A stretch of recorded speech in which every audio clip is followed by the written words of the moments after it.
you talk about where these negative feelings come from, like fear, shame? How do we create these? If we're the creation divine, how do we create something that is not in alignment with what divine is, which is light?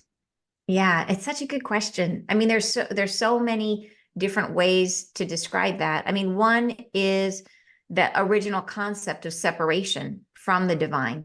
When and like how was the earth created as an earth school? Why is there evil on earth? Why is it so dense? Why are there these dark energies? When we say it is dense, what we mean is that it's able to vibrate at these low frequencies. Like everything is emotion, really. Everything is energy, and the heaviness, the density of earth is like part of what makes it so dense is that there is things here like shame and unworthiness and all these kinds of things, that is part and parcel to being this sort of this heavy dimension, heavy environment that we are in.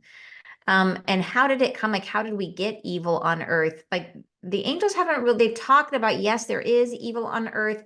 My understanding is that it has to do, there are certain angels who are fallen angels, like that's a thing. And I believe that what they were after was the concept of power, was power over others. And so that fight is still out there. And as we go through the shift in consciousness, if we move to a state of awareness where we can no longer have those low vibration energies, then that type of consciousness can't come with us. So it can't move into these higher frequencies without changing themselves. So when we go into the new state of consciousness, we will find ourselves, our overall state of being will be much lighter. Mm. And I guess these low vibrations can also be transformed into higher vibrations through love and compassion, right? Yes, 100%. And there's different things out there. Like when we talk about fallen angels or lost souls, they're always welcome home, right? They're everybody, even they came from source. All of us came from source, and they are always welcomed home. Mhm. But there are also out there what we would call like a fourth dimension entity. And dimensions are hard to talk about because nobody shares a definition of what is a dimension, but it is a non-physical being and these are like, you might hear about entities if you've ever heard of entities. So entities, I first time I bumped into an entity, it surprised the heck out of me. I didn't know what I was looking at. It was very early on my path before I left my job, before all that stuff started. But I was learning about healing, learning about all this stuff. And I was waking up in the morning, and it was like 4 in the morning. I was in that kind of liminal state between sleep and awake. And in my mind's eye, my then husband, the guy I was married to at the time, he was on a business trip. And in my mind's eye, I just suddenly saw his energy. I saw him like, sort of by himself, like almost like in the ether. I saw his outline, but I saw on him, on his left side, there was this sort of star-shaped creature that was clearly like not supposed to be there. It was big, about the size of a I don't know, a big ball, I guess I would describe it. But it was the shape of a star. And it was wrapped around him like a starfish, specifically on the left side of his body. And it was dark. And I just thought, in my sleepy state, I'm like, well, that shouldn't be there. And so without really thinking anything of it and not knowing if this was a dream or what was it, I just reached out to like take it off. And I reached over, I kind of took it off, and then energetically the thing came at me.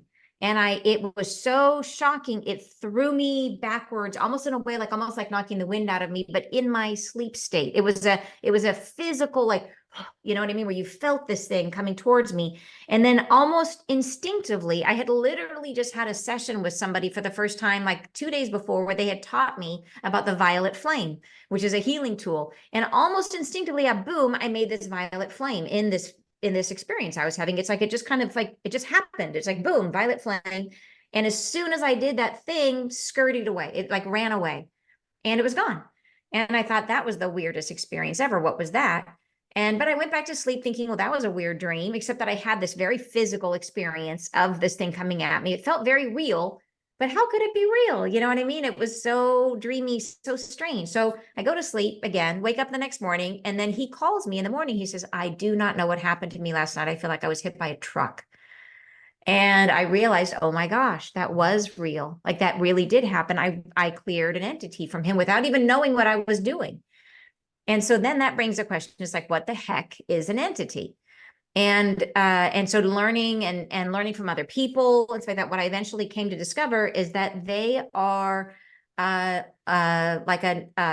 created by people, and they're like a negative thought form that has taken on life, but they don't have a path of evolution. So they're almost like single-celled organisms, like what we would think of as like an amoeba. You know what I mean? In physical form, these are like the amoebas of the spirit world, and they don't have a path of evolution. They're not, and they're created by our negativity. So our negative thoughts have to go somewhere, and then we have enough of these negative thoughts, and they turn into these beings that feed off of negative energy.